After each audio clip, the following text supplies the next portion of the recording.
to invite the Prime Minister to begin the debate. Here.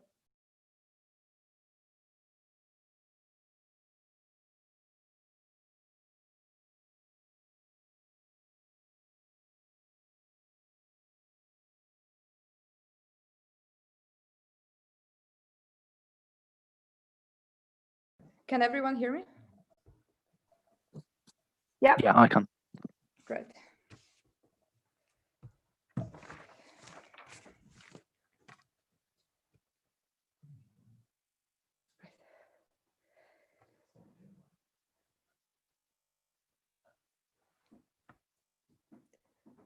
The way Hamza and I approach this debate is the following. Saudi Arabian interests lie in the following axes. Firstly, there is the domestic, purely geopolitical interest concerned with national security and control of the territory. Secondly, there's a broader interest that talks about alliances in terms of international security and being able to keep your position in the world. Third interest is economic interest. How do we propagate the economy that is based on oil? Fourthly, it is about protection in global situation and the stance of the Saudi Arabia in the world. We think in all four interests that Saudi Arabia holds, the optimal way is to prop the People's Liberation Front and help them out. Why do we think so? Firstly, on security and broader geopolitical interest. We observe that this is a conflict that has a potential to become a long-lasting civil war. Why is that the case? Albeit this is a 6% of population, those are people that have been in power for the past 30 years and have been able to, and have the know-how, have the ability, and have been able to rebut military advances before. Why is this relevant? It means that albeit the government currently might think that, oh, we're able to go to bulldoze over them literally because this is the situation when government is actively instigating the conflict. What we say, these are the trained people that are able to resist such advances. Why is this relevant? Because in such situations, there is usually no clear winner. This makes civil wars longer. This makes them protracted. This displaces populations. This means the general mayhem ensues. Why is this relevant for Saudi Arabia? There are various fronts. Firstly, we think this displaces a lot of people and creates an environment in which there are lots of arms going around and lots of people looking for better opportunities, but also the rise of radicalism, extremism, as we've seen in the case of Somalia. We think this is important for Saudi Arabia because they prefer stability. Why is that the case? Firstly, it's because of their own borders. It means that they have less of an influx of refugees coming in, less of population to control, especially when they're a country. There's a lot of territory that's literally the desert. These are borders that are effectively very hard to control. We say this is why they have an interest of not getting a protracted civil war. Why don't we get that when Saudi Arabia props up the Liberation Front? We think there are two analyses. One, this means that one side is almost equal in power, which means practically military to rethink when are they going on a 6% population. We think government currently is misguided in thinking, oh, there's so few of them and we're so powerful right now. And this is where this kind of symmetry happens psychologically. But secondly, politically, this is where the world turns its effect on this area and says, whoa, Saudi Arabia is going in war somewhere. Let's see if we can diffuse the situation because we're already facing a region that is wrecked by war. We do not want another angle to this. Secondly, this is why we say it is likely to get a stalemate. We're likely to get a situation in which both things balance each other, and there's some kind of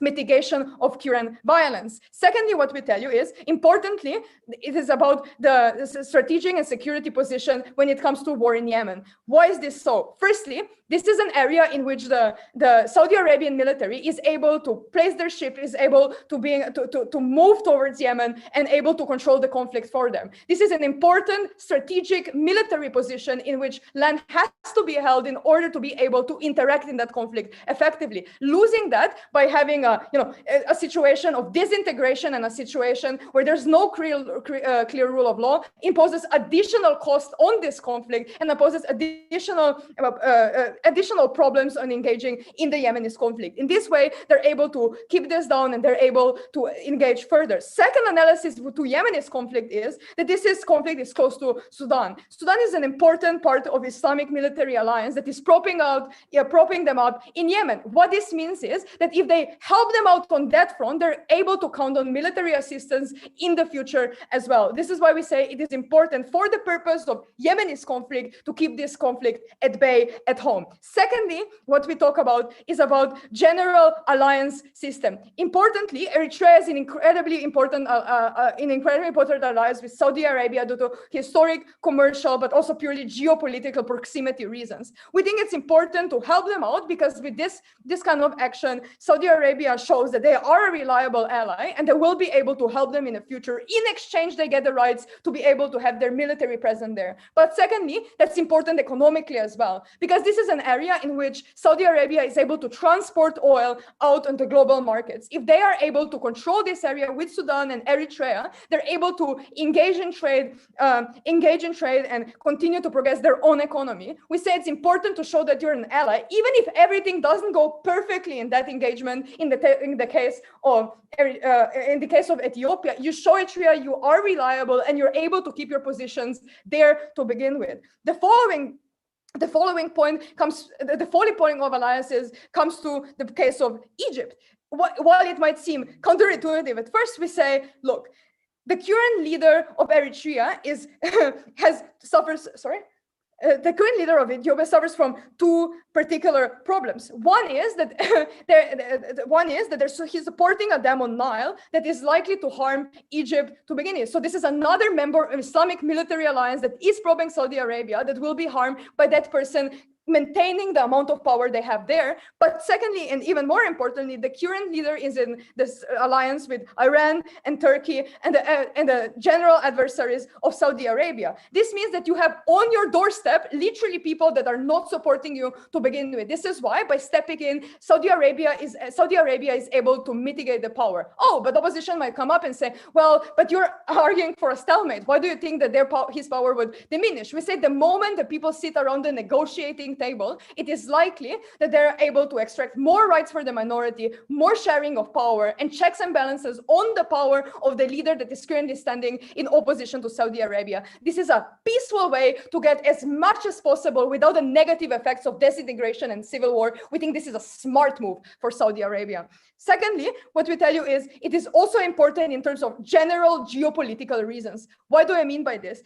We mean that currently the world is looking at Yemen and Saudi Arabia is facing backlash on that front. By engaging in another conflict, they're able to divert attention from something that is much more important because it's on their doorstep and is literally meaning that the territorial integrity of their own country is being challenged and people are coming into their own country. They're able to divert attention to another conflict, but also potentially show themselves as someone who is able to sit at the negotiating table. Notice, in their own self-interest, it is to sit at the negotiating table and being able to negotiating further. So opening government gives you the following. We talk about how it is in specific geopolitical interest, security interest, global position interest, and economic interest to engage in this war in this way. Vote opening government. All right, thank you very much. I'd like to invite the leader of opposition. Here. Just before that, so Devesh just joined the Zoom. Can he DLO or do I am I Yeah, of course. Go for it, man. Go for it. Okay. All right.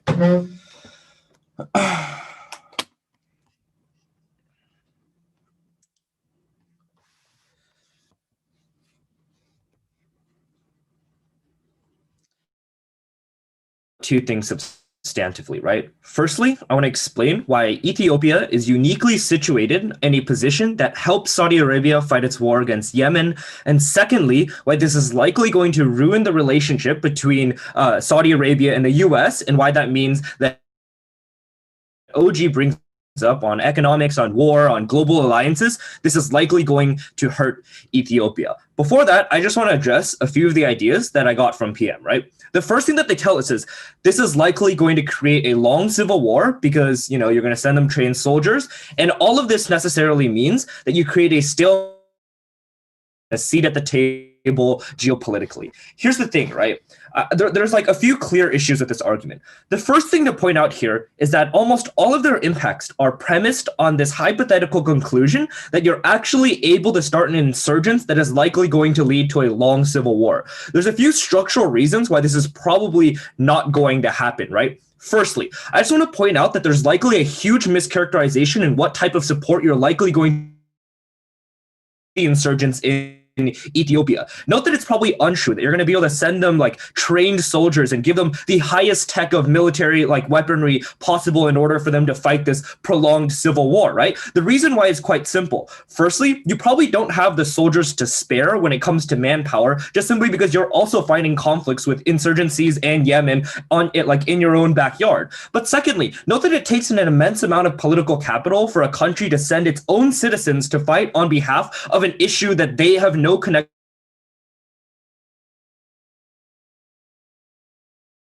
Saudi in Ethiopia, right? So I would say the likely characterization of what this support looks like is you can probably fund them enough so that they can, I don't know, purchase weapons within their own country. You can maybe give them some of your old weapons from like, you know, that you got from the US that came from, I don't know, post-Cold War era. Like you can maybe support them with the least useful of the military assets that you need to keep for yourself. And this is quite important, right? Because it probably means that this insurgency isn't going to lead to a prolonged civil war that gives you any type of bargaining chip. What's more likely going to happen is Ethiopia is probably just going to stomp this group of people, right? Because just note, firstly, they're 6% of the population. Realistically speaking, not every one of them is likely going to fight in an insurgency. So let's say they're like 0.6% of the population. Furthermore, Ethiopia used to fight a war with Eritrea that ended 2 years ago. Presumably, this means that they have like readily trained soldiers, people who have the military knowledge and the military like weaponry and capability to fight a war against another country. If it comes to an insurgency that is this small, that already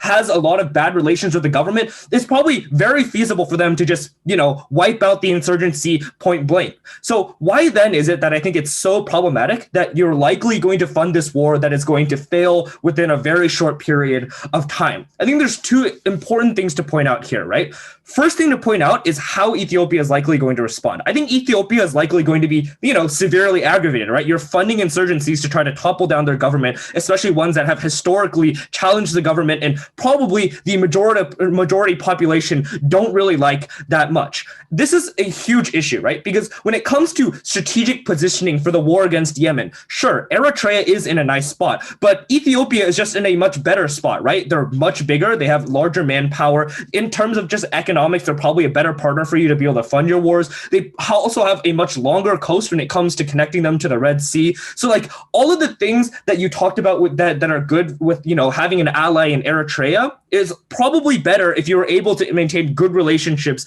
with Ethiopia. Now, I know the question here then is like, you know, is Ethiopia like ever going to be a good partner with you? I think they probably are willing to be, right? They're not in a position where they can negotiate for the best possible allies. So if you offer them economic benefits, they're likely going to be able to establish better positive relationships with you, given that they don't have a clear stake in either conflict between like you and Yemen or any of the like Islamic warfare in general right now. It probably just means that they're going to be able to accept the fact that, you know, they'll turn a blind eye if you blockade Yemen in front of their coast. They'll turn a blind eye if you start fighting a war in front of their coast, as long as it doesn't hurt them. Then they say, but you know, this puts you in a position where you can negotiate with better, like you can fend yourself off from the wolves in the backyard that look like, you know, Egypt, right?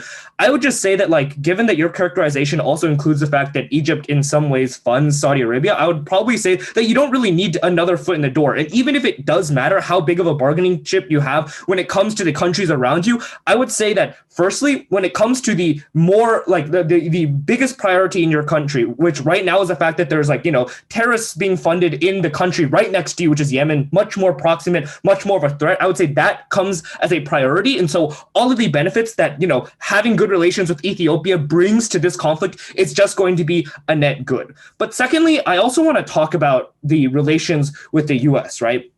So right now, Ethiopia is a strategic partner with the US in Africa, right? They're the country that right now, in previous years, was willing to be the access point of the US in order to gain access to trade, in order to gain access to information about the conflicts in the area, right? This is important because Saudi Arabia is right now uniquely dependent on the US and having good relations with the US. They're funding your war against Yemen, both in terms of providing you military technology you can't develop on your own, but also the money and the resources to be able to fight it continuously, right? They refuel your planes in the air so that they can travel the distance to bomb hospitals in Yemen. They are diversifying your economy by being a huge trading partner that is of the capability or level that is unlike all of the regional countries around you. They also are consuming your oil, which tends to be the biggest economic factor when it comes to the success of your country. All of these things necessarily mean that you need to be able to maintain a good relationship with the US in order for Saudi Arabia to succeed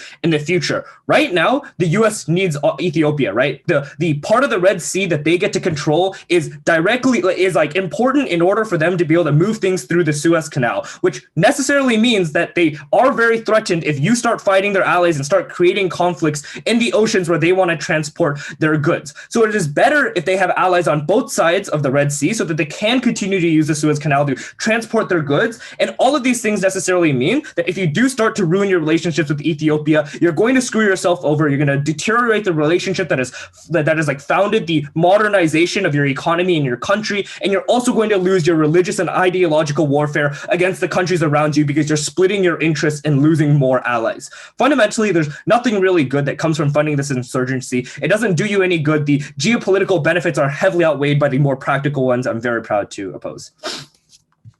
All right, thank you very much. I'd like to invite the DPM here. Can you hear me? Yep. Thank you.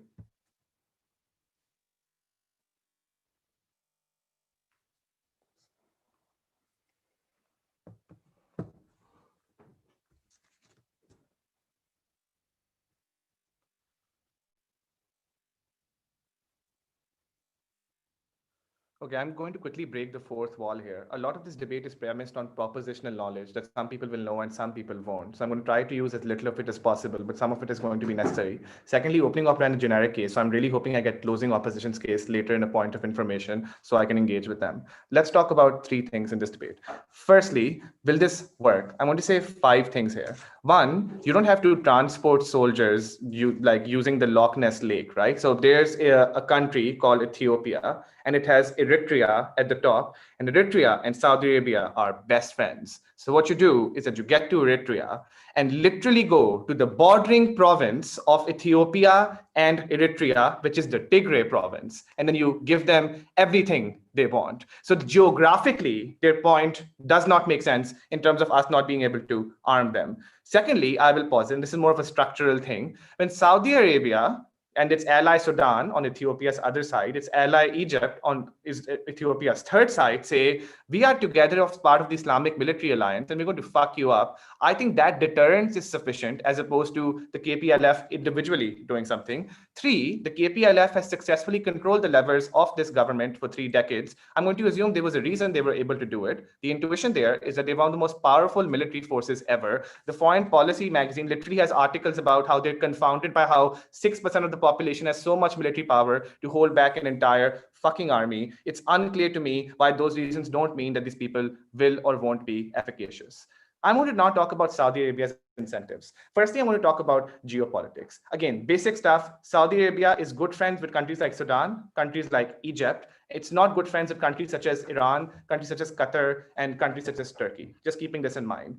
3 things affect Saudi Arabia. The first thing that affects Saudi Arabia is that Abiy Ahmed, the leader of Ethiopia, is good friends with Qatar and Iran. This affects Saudi Arabia's interests and has been, in fact, the main reason for the fraying of Saudi-Ethiopian relations. Secondly, they're building a literal dam on the Nile, which fucks over Egypt and Sudan, because if Ethiopia successfully builds that dam, then they don't have water if rainfall is low in any given year in the next 10 years. This means that Saudi Arabia, both domestically, in terms of its relationships with Ethiopia directly, but as a proxy of being an ally of Egypt and Sudan, has very direct interest in checking the interests of the Abiy Ahmed government as much as possible. The third thing to point out here is that the Houthi rebels are fighting a war with Saudi Arabia, trivially speaking. However, Saudi Arabia faces a lot of problems in terms of people in the UK, people in the US saying, we're going to sanction you because you're doing terrible things to the Houthis and all that stuff. Saudi Arabia needs to displace political attention from this problem by fueling another conflict. Why will this conflict displace that attention? A, that's a very powerful military force for reasons I've given. So they will literally drive the Ethiopian government to a stalemate. And B, if this results in any other geopolitical interest that the United States has, as they said, in the region, that's why it doesn't happen. Number 4, I just want to point out, again, propositional knowledge, that literally last week, the US government took the side of Sudan and Egypt on the Nile Dam Treaty, as opposed to Ethiopia. So I'm going to posit that the US don't give a fuck about Ethiopia. So it's unclear to me why they will react to Saudi Arabia. Also, boring debate is structural reasons. Oil from Saudi Arabia goes to the US. The Saudi Arabia literally launched a genocide in Yemen, and the US doesn't care. It's unclear to me why this becomes the tipping point. These are the many, many reasons why Saudi Arabia's allies are important, but what are the impacts? A, it needs to prop up its alliance against the Houthis, the Islamic military alliance. So it needs to make sure that it pleases Sudan and Egypt as much as possible. That's precisely what it's doing insofar as what I've talked about in my last 3 minutes. So the Yemeni civil war goes well for Saudi Arabia. Secondly, there's a broader Cold War game being played against Iran, and it needs to make sure, in order to check the interests of Qatar and Iran, it needs to ensure that Sudan and Egypt and all of these countries are significantly on its side. Finally, there's also stuff about Eritrean-Saudi relations. So again, this is Ethiopia. This stuff in the north is Tigray. This is Eritrea, and this is Saudi Arabia and Yemen. The reason that Eritrea is important for Saudi Arabia is A, Eritrea's biggest trading partner is Saudi Arabia. So there's huge economic incentives to protect Eritrea from the fallout of a war or a genocide in the Tigray region. But secondly, more crucially, like Eritrea is a literal landing and launching platform for the war in Yemen, because it's 1,500 fucking kilometers of coastline that they can use to attack Yemen in 6 different ways. 3, Eritrea is the only thing standing between oil tankers getting through the Gulf Coast and not getting through the Gulf Coast. So I would posit that it's somewhat important. I'm finally going to get to some of the economic stuff. But before the IR lecture, is there any point of information from closing opposition? Your argument, please. If Eritrea and Ethiopia have established diplomacy because of Abiy Ahmed, why is it likely that Eritrea is going to go to town to support the TPLF? In which case, like, Saudi Arabia needs to support the TPLF in order to maintain relations with Eritrea. So that is what the headline said. So it's true that in 2018, there was a peace deal signed at the behest of Abiy Ahmed between Eritrea and Ethiopia. But if you read the 4th and 5th paragraph of the same article, it tells you that that was done by manhandling Eritrea into a peace deal, because Abiy Ahmed is trying to be a strong man within the region, hence the power politics with Saudi Arabia. That answers the point of information. Let's talk about economics. 3 ways in which economics is important. A, just worst case, let's be purely agnostic about Saudi Arabia's interest, because that's too complex. Let's just think about lots of people with guns in the north, very near to Saudi Arabia.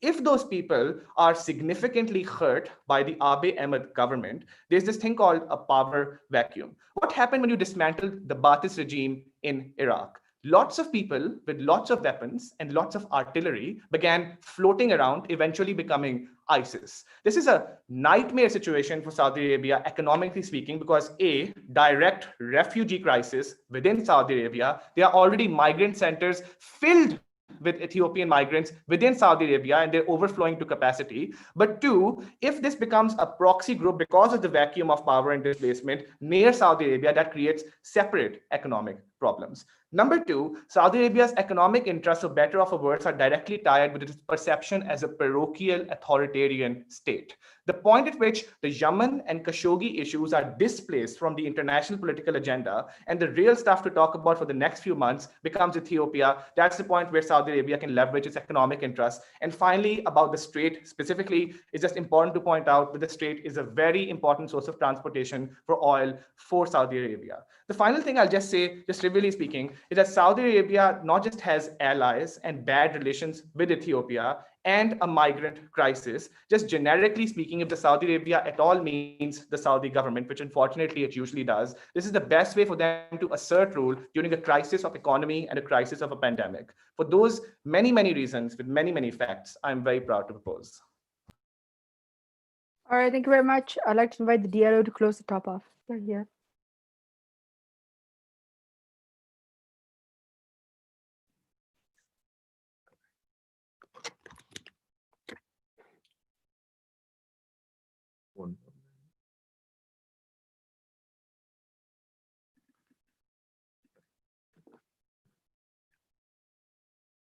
mindless assertion of force is not the same as power. It is not the same as the kind of thing you need to build up meaningful diplomatic relationships that rely not just on the expectation that your country will exercise the levers of power, but that it will do so responsibly. What we're going to do in this speech is a couple of things. Number one, we're going to explain to you why your relations with the most crucial stakeholders get worse when that stakeholder's concern about you running in a direction that is risky increases. And secondarily, why the outcome specifically in this conflict is likely to be a prolonged proxy war, but why that specifically makes it less likely that you accomplish any of the interests you care about with respect to the OG case. So, firstly, OG gave us a lot of material talking about how this is going to divert attention from Yemen to other issues, and at the same time, the projection of power is going to enhance your alliances with other countries. So the first thing I want to tag here is that I do think that in terms of the most important impact in the round, it comes down to your relationship with the United States. And this is because this is the thing from which all of other Saudi Arabian military advantages flows, right? Consider the fact that the US providing military assistance structurally makes Saudi Arabia stronger than other countries in the region. But I think more importantly, and this is the thing that OG probably didn't engage with on the level of nuance,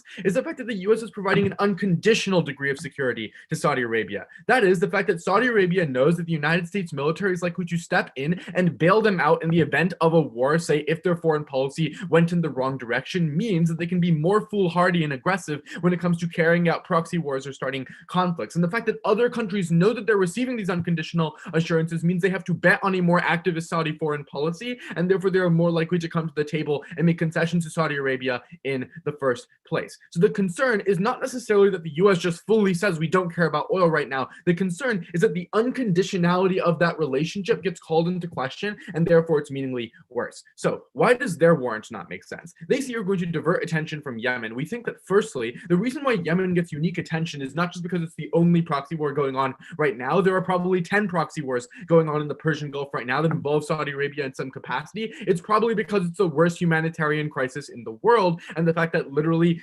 hundreds of thousands of people are dying and millions are at risk of famine. So to the extent that these things are true, the groups that have the tendency to create pressure based off of Yemen probably don't change their motivations. But second, and more structurally, in terms of what the government of the United States is concerned about, we'd say on top of that, there are concerns for people even in the center and even on the center right who are necessary for the political coalition to support US aid to Saudi Arabia to continue. These people fear that Saudi Arabia is abusing its military guarantee from the United States, that they are going and getting into conflicts that they don't need for strategic purposes and setting off conflicts before they even happen by incentivizing other countries to get pulled in via proxy arrangements, and that in the long run, this risks a less stable Persian Gulf, which then jeopardizes the stability of the free flow of oil, which is the thing the United States cares about most. So we think that if Saudi Arabia is perceived as moving in a direction that undermines strategic stability and moving in an overzealous direction with foreign policy, these fears are likely to be enhanced. We think this is likely because, again, one, we told you that given that Saudi Arabia is a preeminent military power right now, and they have lots of other concerns to be dealing with, like the economic concerns that we just heard from OG, it wouldn't make logical sense for Saudi Arabia to get involved in another war right now. But the fact that they're willing to do so for a small subset of the population probably indicates that they're moving far too much in this aggressive direction and abusing those military assurances. Secondly, again, we told you there are strategic reasons why you wouldn't want, as the United States, this country to be destabilized. The fact that you care about the economic activity in the Red Sea. And the analysis here is it's not about who individually is in power in these countries, it's about the strategic stability of these countries. If the political coalition that's going to be in power in Ethiopia, for example, is going to be far more politically insecure, there's going to be a lot of infighting and a frozen conflict that exists for decades into the future, that's something that has to weigh on the US's free access to the trade that happens there. And that is another reason why the US might be willing to conditionalize the way it treats Saudi Arabia in the future. This could be things that are as simple as the committee, Senate Armed Services Committee, holding up arms sales for a few extra weeks and therefore sending a signal to Saudi Arabia that their behavior is actually contingent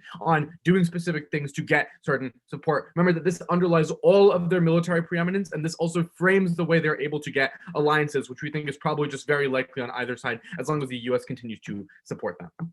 Okay.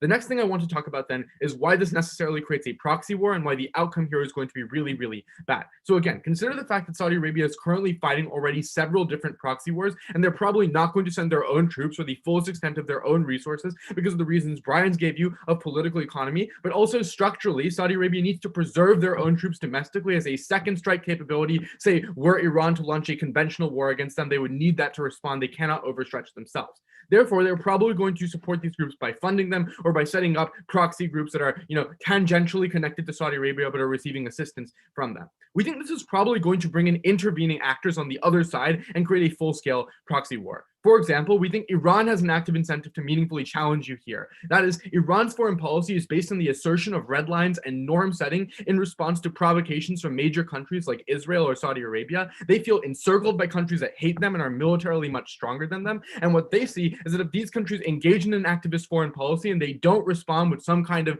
meaningful challenge, then it sends a signal that they're going to continue to back down. And that means this aggression will only continue to increase. And this is an existential concern for a country like Iran, which is why, for example, they came in to fund the Houthi rebels in Yemen after Saudi Arabia started supporting the government in what would have been a quick rebellion to put down, but quickly turned into a full-blown civil war. Quickly closing.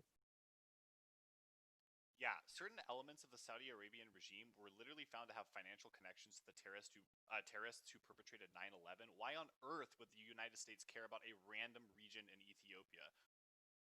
Okay, so right now specifically, when we look at the political context that we're living in, we know that people are moving away from this direction, right? Like the much clearer connection to the Saudi government murdering an American journalist, or the much clearer direct connection to the world's worst humanitarian crisis, as opposed to a couple of people who were in like lower rungs of the Saudi elite having these tenuous connections, especially when like the US was trying to inflate the threat of Iraq. It was a very circumstantial timeline, right? But the idea is that given that you literally almost didn't get arms sales passed in the most recent Senate resolution to do this, and it just barely got through after the committee fought over it, this is probably the worst possible time to jeopardize that relationship and lose that unconditional assurance, both in terms of how it affects you and your perception by other countries.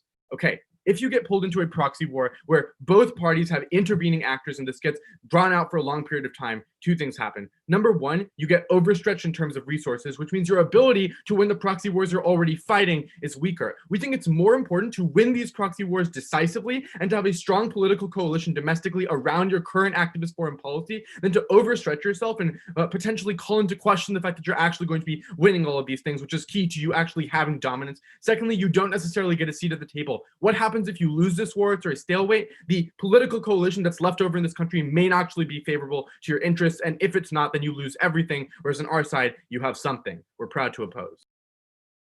All right, thank you very much. I'd like to invite the member of opposition here.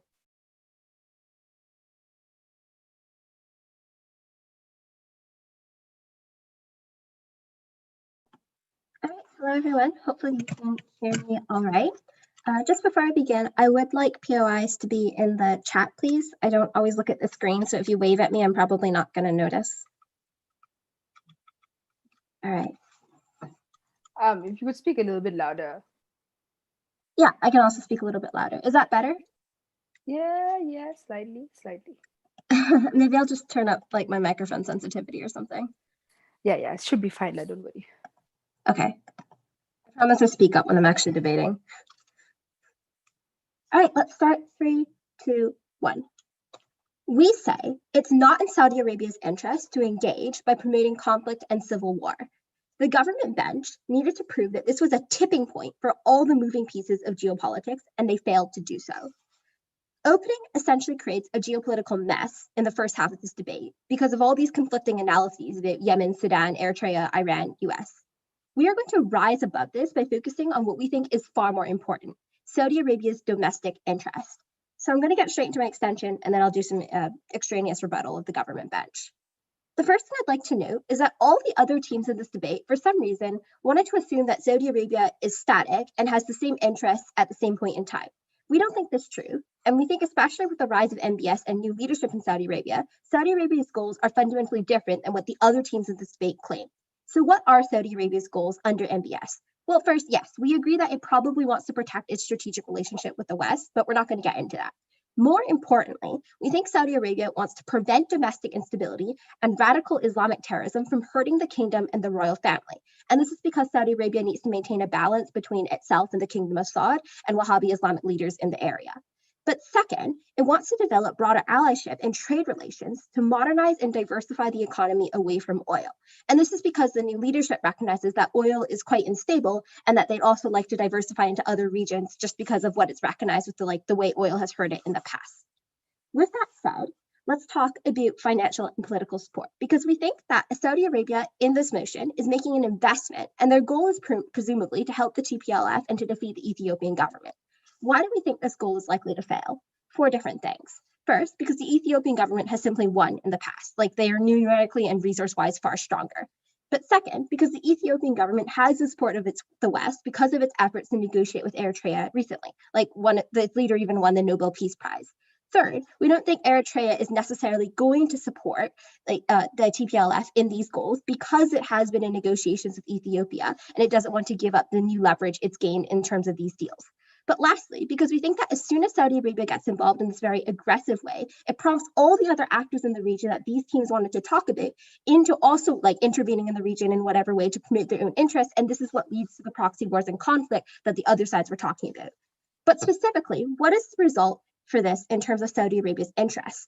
First, we think they're likely to prolong and deepen conflicts that occur in the region more generally. This is because Saudi Arabia's presence pulls in other actors. But more importantly, because as soon as Saudi Arabia promotes this type of conflict, we think it leads to the fragmentation of different movements and often leads to things like new insurgency groups, anarchy, chaos, and this is just generally very destabilizing for the region, ruins the economy, and ruins foreign relations. And this is very likely something we can see based off empirical intervention, i.e. in Yemen.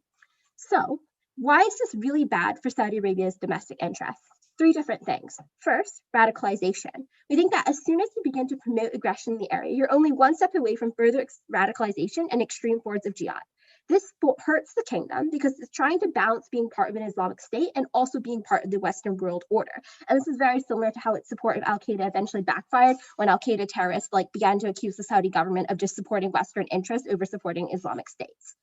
The second reason this is so bad is because of trade. We think that conflict doesn't care about borders, and as soon as you have what is essentially a state of anarchy and chaos, and I'll note that CG even admitted there will probably be a civil war, we think that's very likely to spread across borders, across things like the Red Sea, and is likely to cause further instability in the area.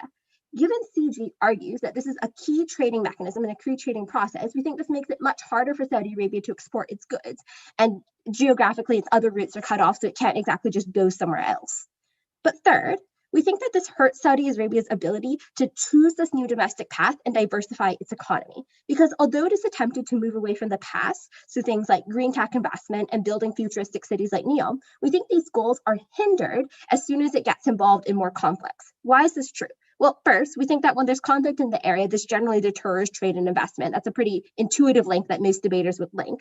But second, because Saudi Arabia has to actually actively fuel resources into this conflict now, and that takes away from its ability to invest in its domestic goals, like these futuristic cities, like green tech that moves away from oil. Before I move on, sure, I'll take OG's POI. Again, very simply, if 6 million people who have lots of guns become disintegrated because the Ethiopian government is attacking them, that's much worse for the region than having a civil war where they drive back the Ethiopian army, like they've done 7 times in the past. So we think that firstly, especially if Saudi Arabia gets involved, this is what makes the conflict far worse because all these other actors want to pile into the region. But secondarily, we don't buy this analysis that just because there's 6 million people, they're necessarily going to be able to drive back the Ethiopian government, especially without the support of Eritrea and other Western groups. Why is our extension, therefore, the most important player in this round? It's because we're able to rise above the geopolitical mess of the opening and to some extent closing, and instead think directly about Saudi Arabia's domestic national interests, because we think that those are always on the mind of the House of Saud, because domestic stability is a precluder to be able to be an effective international actor. With that said, let's talk briefly about the CG case.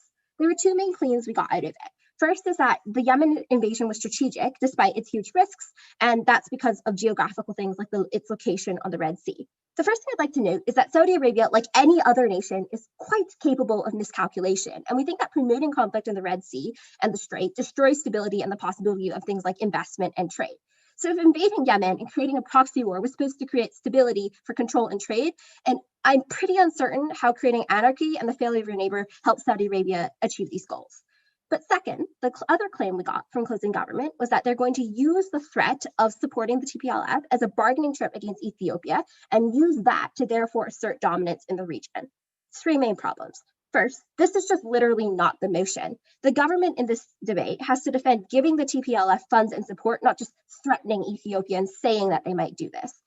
Second, I don't think anyone seriously believes that Saudi Arabia isn't a regional player in this area. Like, it's uncertain why this conflict was signaled to others that Saudi Arabia is failing or somehow withdrawing. But lastly, I think Saudi Arabia cares more about its domestic economic diversification because that's part of its long-term strategy, especially with the implementation of new leadership in the House of Saud. And this is because the new leadership recognizes that oil is not sustainable and that also its people want things like more rights and modernization, but they want to implement that slowly such that they still retain control over the nation. So at the end of the day, because we're the only team that is able to rise above the geopolitical mess that the other teams in this debate wanted to create and clearly outline to you what Saudi Arabia's true interests are, we're very happy to continue opposing the motion. Okay, give me 1 second. I'm going to take POIs in the chat. Please don't wave at me or interrupt me at all. I don't like that. I will start in just a second. Let me pull up my timer.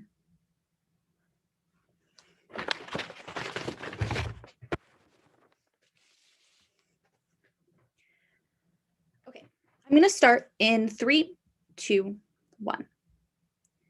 I think this round has been really messy because all of the other teams in this round are trying to make really broad sweeping claims about what will happen geopolitically in the future with different ties to different countries if they do this or if they don't, instead of focusing on specifically like the certainty of what is in the interest of Saudi Arabia and what is actually likely to happen and be the tipping point in this debate. A couple of themes I want to touch on while I integrate rebuttal about all of the gov bench and distinguish us from opening off. First is whether or not the civil war is actually likely to happen if the Saudi government doesn't support the TPLF.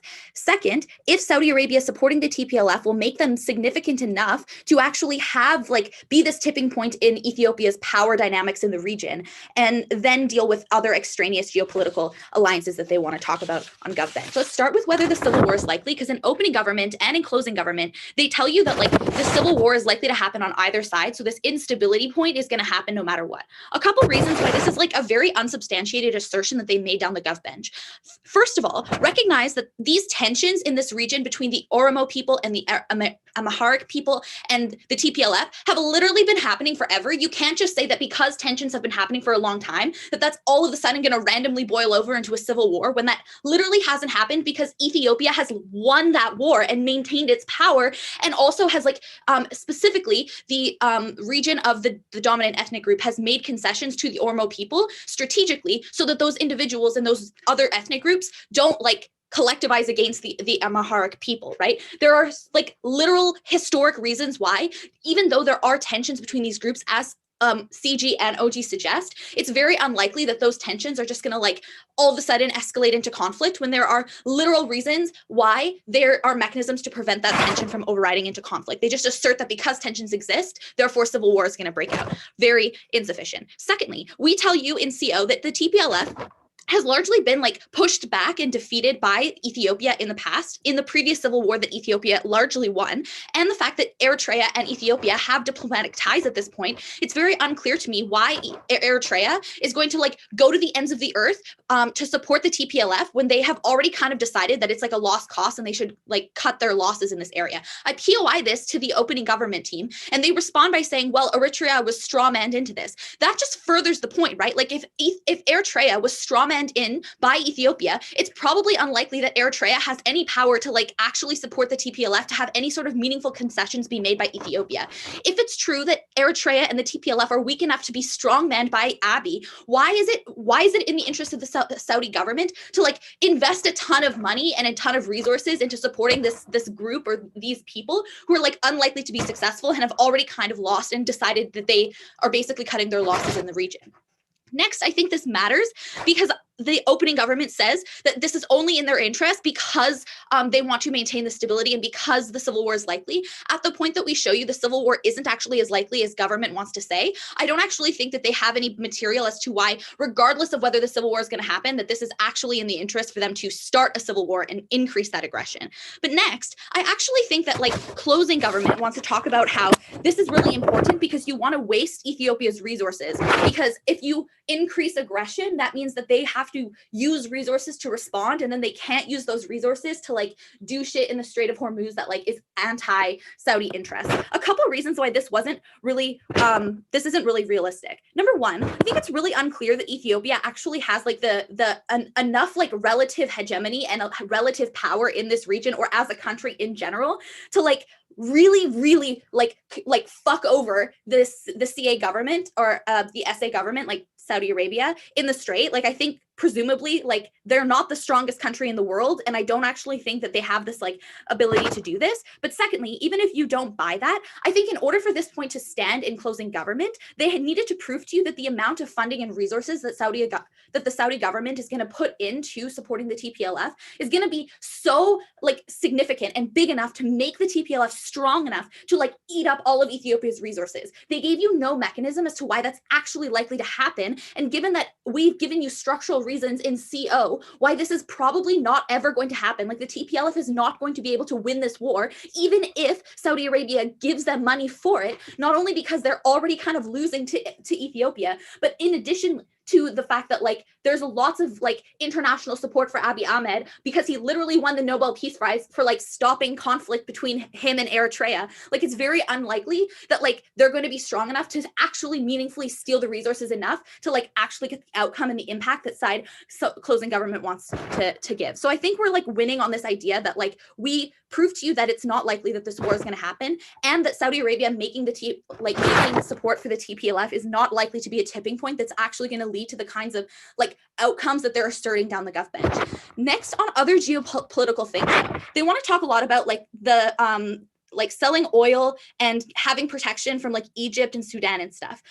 Opening government talks about water relationships in this area, right? Unclear to me why the support of the TPLF is like the specific way that they should be helping their allies with these water relationships. Like these are domestic water issues. Like even if it was the way to do it, it seems like this is a very high cost way to try and help your allies without any certain returns. Like wouldn't it just be easier for you to like support water like relations by supporting your allies instead of supporting the TPLF? Like I'm really confused as to why this is the tipping point in those relationships. But furthermore, I think Sudan and Egypt have a lot of other like economic ties and cultural ties to Saudi Arabia, that it's not like because they don't support the TPLF that like they're just going to pull out of any sort of relationships and screw over Saudi Arabia forever. Like that's just like really unrealistic. I don't see why this is the thing that is actually going to make a meaningful difference to this like construction of the dam that they want to talk about.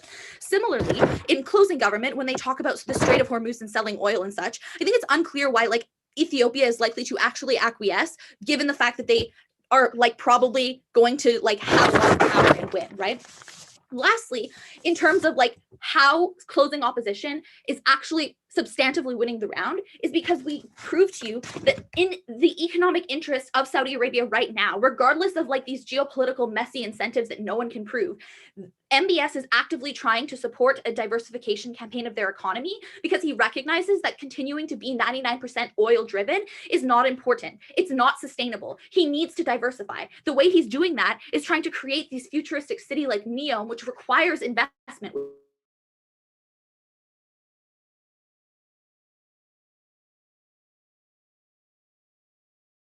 Opwip, you cut out for the like last 5 seconds.